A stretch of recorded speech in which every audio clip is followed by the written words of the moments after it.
Okay. Well, kind of an impromptu little live stream. Um, kind of just coming on very late or early, depending how you want to look at it. Just had little thoughts, especially the last couple days. As any of us with CF knows, yeah, the lungs are normally what gets us. The lungs are normally what kills us. Even if you have cystic fibrosis related diabetes, usually it's the lungs that kill us or cause a transplant, and maybe that'll get you or something. Um, the digestive system may be secondary most time. It really rarely ever lets us forget. A lot of people do not know.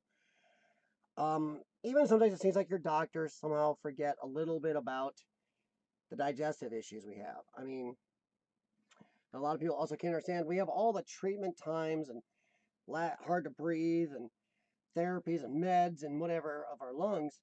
But there's also a component where some days, boy, your digestive system will not stop just taking your time. Whether it be out of the blue bouts of horribly bad gas, which sometimes can be painful trap gas, they can sometimes last for days. Or days where, God help you, you got to use the bathroom a lot more than normally. You say use the bathroom 2, 3 times a day normally. Oh, guess what? There are days you're going to have to go 5 times before noon and another 5 times after. And sometimes just going makes it hurt even worse. Nothing more fun than that pain just ripping you up down here while you're also trying to breathe. And a lot of people don't understand that. Some of us, it can be some foods can get by our pills, or even sometimes you're taking your enzymes and your meds for digestive problems, and it doesn't matter. Those pills aren't perfect. Nothing, something will get by, and you'll feel like absolute crap. And it'll make you sweat, it'll make you hurt, make you weak, tired. Hey, dude, how's it going, man? Just did a live stream over on the Kylie the Who, also, you may want to check out. Just had a little talk, just kind of throw something up here on this and see what you think or listen in. But the last couple days, my digestive system was doing the good old CF1-2. My lungs are finally starting to pick up and feel a little decent. Um, oh, dude, if you do have any questions, feel free to ask. If you're curious and want to know, ask a question, make a suggestion, no problem. I'm here for that too. Um, just today alone. And once again, I'm not shy about my health problem. I've had to not be shy to stay alive this long. Just this morning, I got up and oh God, I felt my digestive system was a little off. Not too bad for a CF person, but somehow going to the bathroom made it worse. And then before I even got to go to the gym, I was in the bathroom way more than I wanted to. I ate nothing weird the night before, took all my pills, and still, here we go with the good old CF digestive dance. The rampant intestinal pain, and feel nauseous and sick, and it's like, yay. Nothing makes you feel like coughing and cleaning your chest out than your stomach aching up or making you run to the bathroom. It seems to have mulled itself down now. It's kind of crappy yesterday, pretty crappy most day today. But it seems now it's down to a dull roar, just a dull, aching, annoying pain down here. Got a feeling I'll be in the bathroom one more time before I go to bed. I'm not going to be up till 5:30, 5:45 in the morning this time, dude. That was a little much. I'm going to be in bed before that. I ended up going to bed about 6:25, 6:30 in the morning. No, a lot of people forget about it. They know about our lungs. They know about this part. And the digestive system is actually rarely even talked about by a lot of people. But yeah, there's times where, as a CF person, you don't want to go too far from a bathroom. Thankfully for me, I can wake up in the morning and tell kind of how my day is going to go. So I don't know how many of us can have that. I'm sure there's some times it's surprised me, but I've been pretty fortunate at paying attention to my body and trying to put it on a schedule. Even like my lungs, I try to eat, take my pills in a certain way. There's a regimen I take for all my meds, for the digestive enzymes, all of it. But they do fail sometimes. And then sometimes you cause your own problem. For me, the foods that cause me problems are salads and fruits and veggies. I eat salads and too much fruits and veggies, and oh my god, it it causes me problems. Let's see, does this make you know? No, dude, I do want to do it. The success rate with a transplant is high. I mean, compared to what it was 5, 10 years ago, it's pretty high. The place I'll be having my transplant if I need one, and I will need one someday. They have they have above average success rate. Their 1 year and 5 year longevity is like 89.8% or 89.9%. And that's pretty good. But there is the first year is horribly bad. It's a shot in the dark that first year. I know a lot of people that die in that first year. Um, but no, I would rather take the chance because when you get to that point where they talk to you about a transplant, it is transplant or die. That's your options. By the time they tell you it's time to list you, you are low enough. They know there's no way they're going to be able to level you out very long, or your options, that's it. Your options are limited between two things, yes or no. um, but of course, there are some people that go through the testing and they're not viable for transplant for whatever reason. Kidneys aren't good anymore. The liver's not good.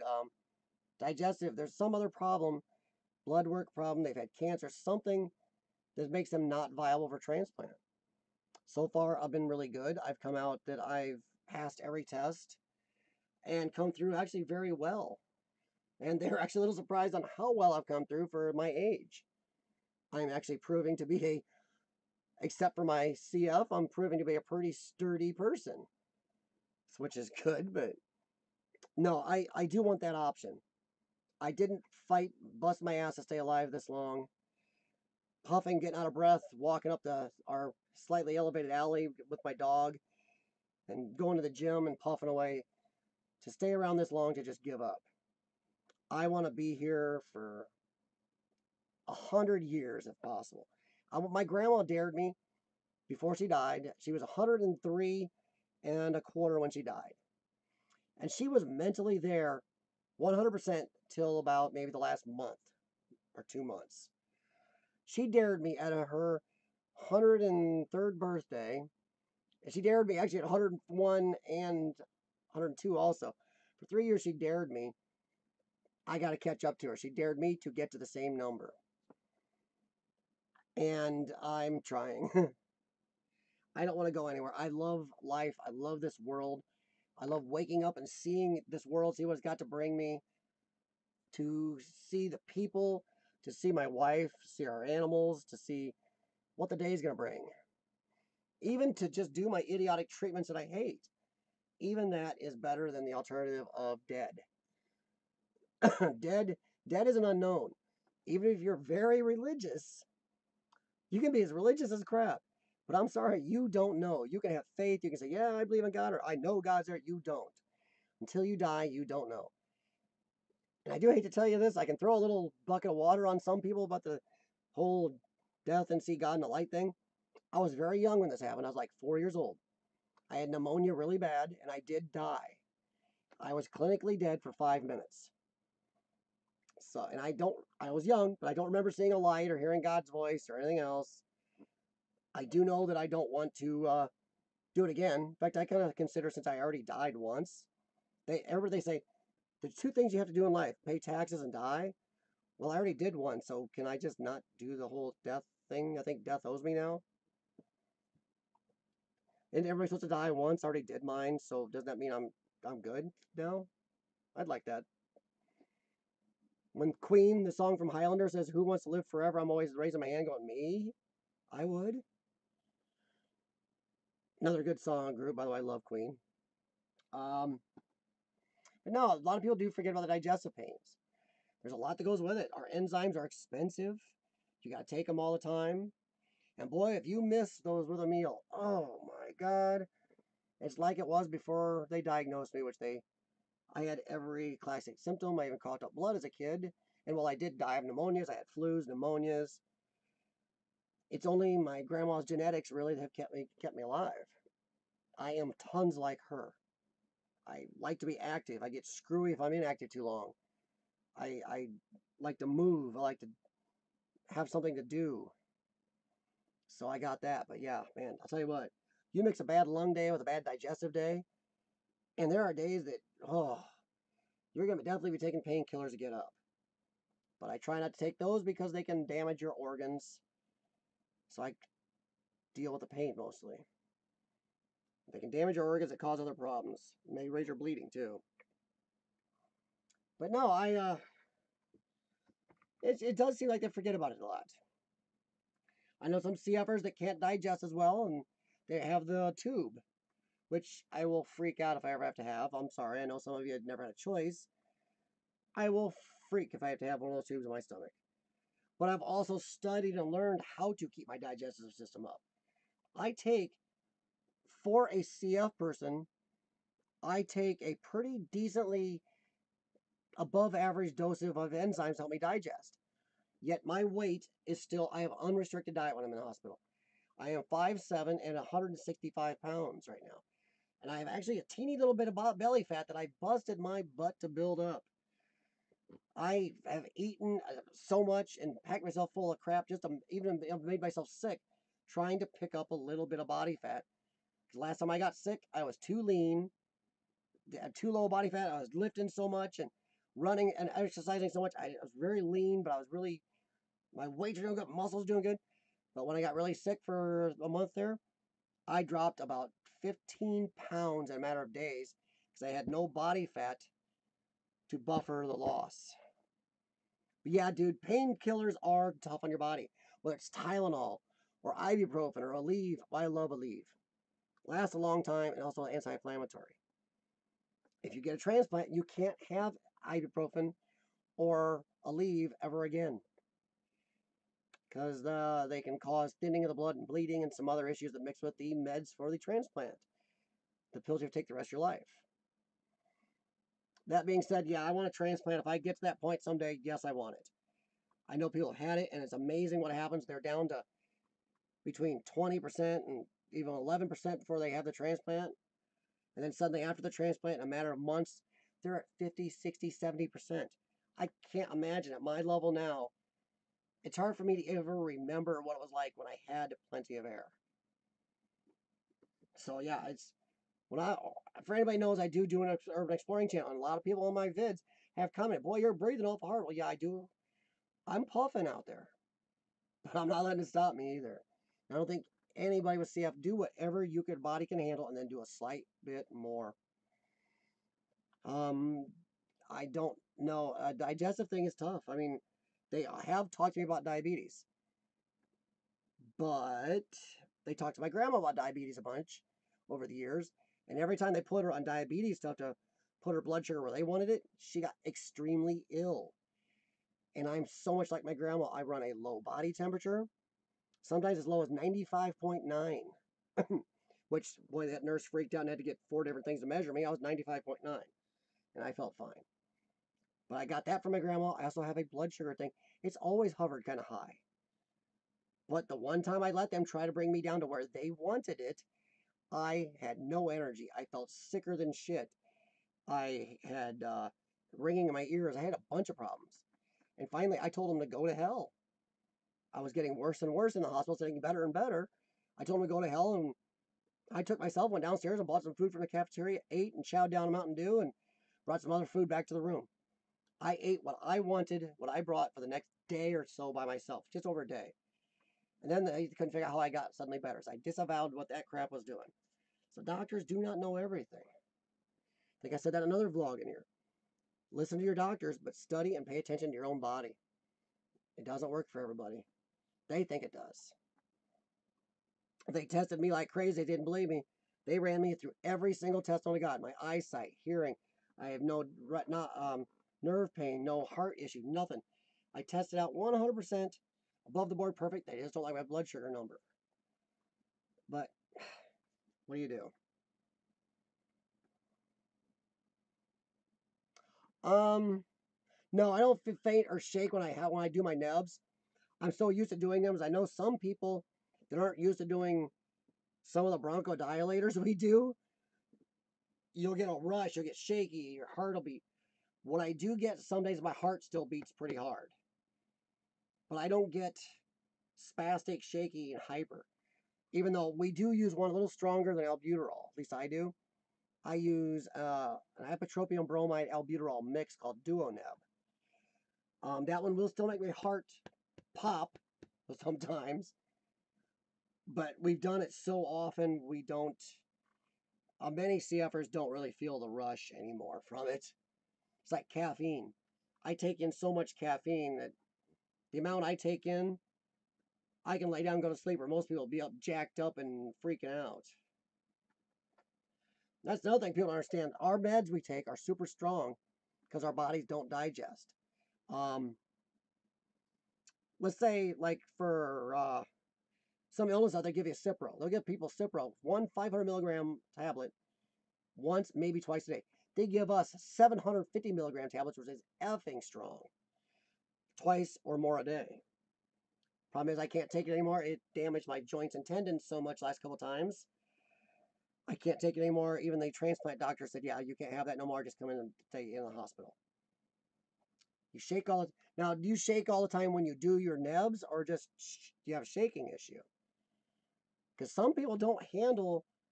If you're doing like a bronchodilator, like albuterol, um, that can cause it in some people. Also, and this is not me trying to proselytize and have you quit. If you're taking a bronchodilator and you smoke, that has a habit of causing some pretty rough issues.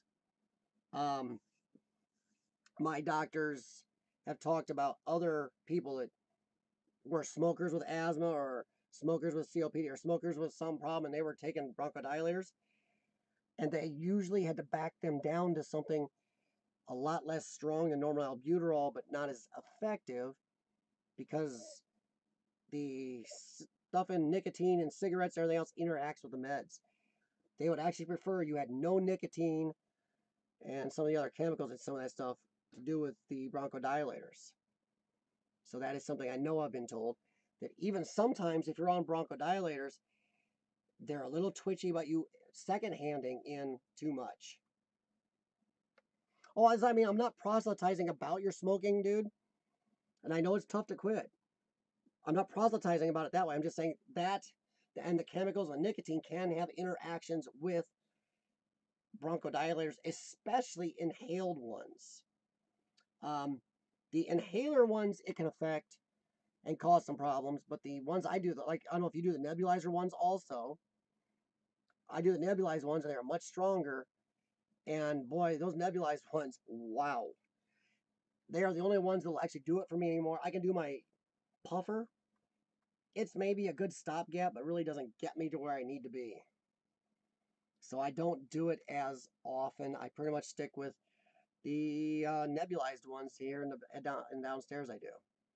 When I'm on trips, I bring my nebulizers. There's a whole other thing. People don't realize what it's like to travel with something like this. We gotta drag our nebulizer machines with us. All these little vials of meds, and some of them gotta be refrigerated. And boy, you got little refrigerated ones and a couple of different machines and treatment schedules.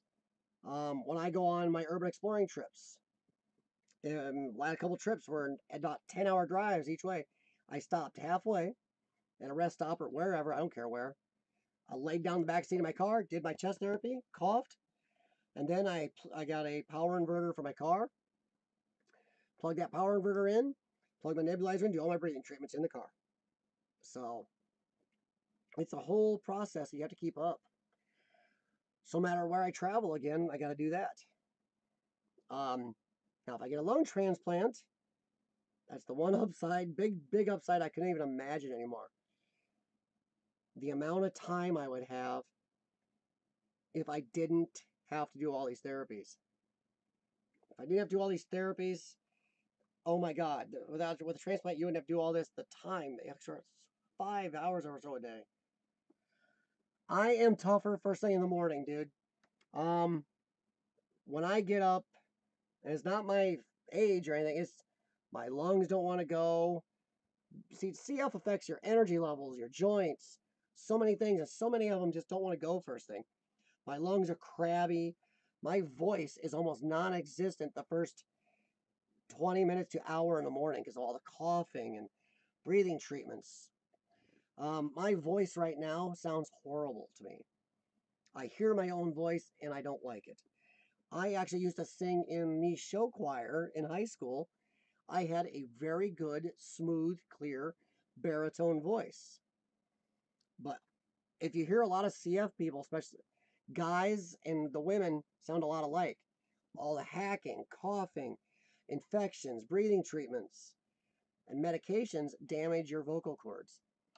But yeah, I do find it much harder in the morning. That's why when I get up in the morning, I'm going for caffeine to try to open those lungs up, get my system kicked in gear.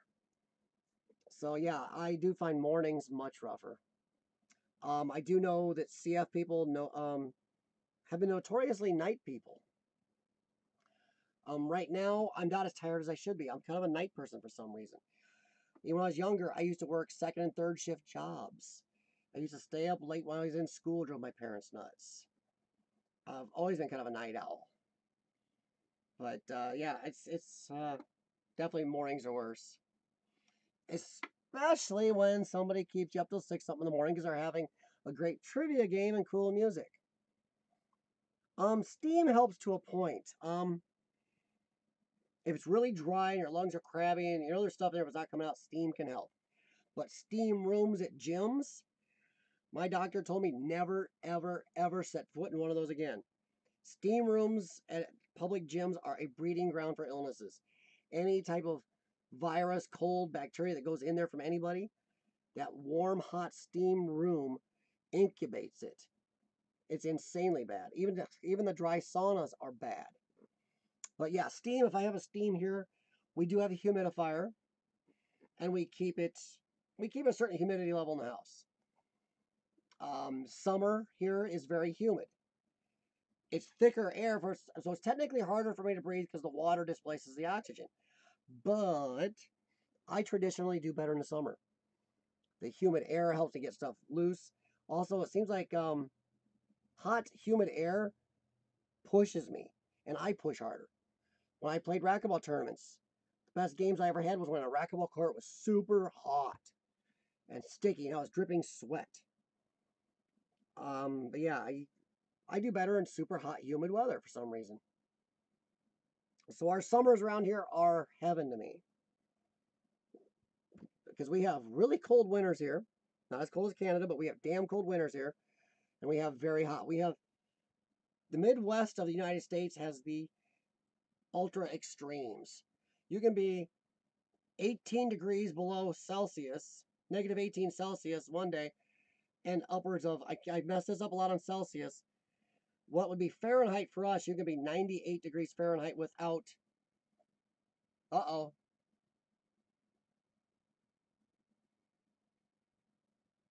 the hell? Uh-oh. Oh, my stream went away, then came back. That was interesting. It said stream complete. Now suddenly it just came back. Huh. Dude, okay. Now, I don't know if this is the way it's the same in your country as it is here. The time they say spring and fall start or winter starts are full of crap. Our spring technically starts like this weekend or next weekend, but it won't be really warm for another month or two. Our April, we have had snow a few times in April, but not very often. But April will be a warming month. March, we can have snow and stuff. We have a chance of snow tonight or tomorrow night, but it's not supposed to stick very long. But yeah, the times they label spring and summer and fall, they're full of crap. They still go by solstice and sun position, which is stupid. Go by the days it gets warm and cold. But yeah, technically our spring is coming up soon. I'm hoping my lungs are going to hold up so I can get out there and explore and not have issues. I'd like to get through the summer without having to go to the hospital in the summer. I'd rather go to the hospital in the winter when I'm not missing anything. But it's also harder to get into our ward because it is a specialty care room or floor. And sometimes in the winter, a lot of us get sick more. We can get packed in there, so it's hard to get in. And our hospitals here, not just a lot of our hospitals in America are private room, especially for our health problem because we are susceptible. We can't even be in the same room together. CF is a very lonely illness. 99% of CF people aren't supposed to be within 5 to 10 feet of each other most time. So yeah, it's a very lonely illness because most of us had to communicate online or from a distance. Sometimes certain people you can be close to. But yeah, I'm looking forward to spring, summer. One, I can get out of the house. I feel like I'm trapped in my cave here. I don't like winter. And by the time it gets near the end of winter, I just feel so trapped, so down. I got to get out. I need to get out and explore. I need to get my Trans Am out. I need to do some yard work. I need to work on the deck. I need to get out of the house. So I think that helps me too, is I got stuff to do. No matter how much I go to the gym and exercise, use a treadmill, it's not the same during the winter. I have them in my pocket.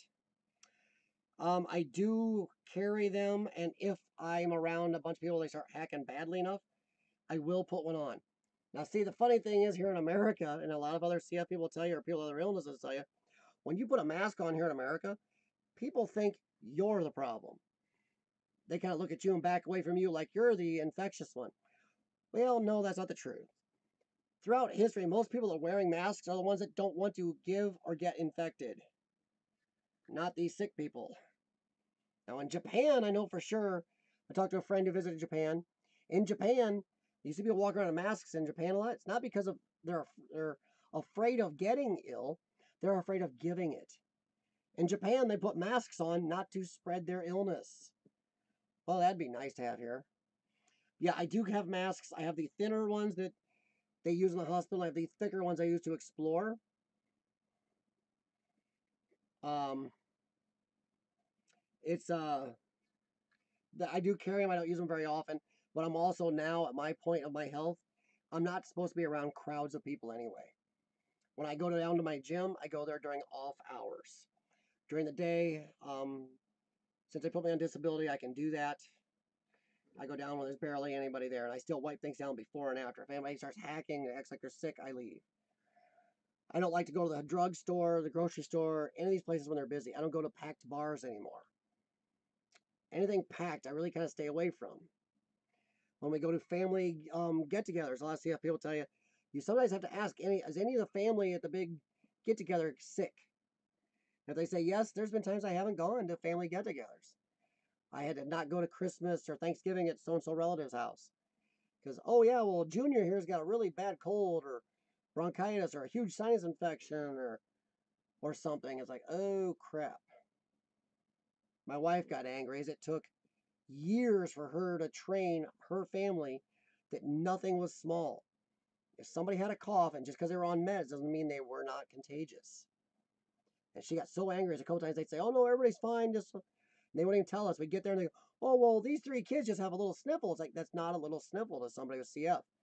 We have no resistance in our lungs at all. And even to touch, we're susceptible. And she got angry a couple times. But yeah, it's I do have masks when we're in the hospital. Whenever we're out of our hospital room, we are required to wear masks everywhere in that hospital because we're so susceptible.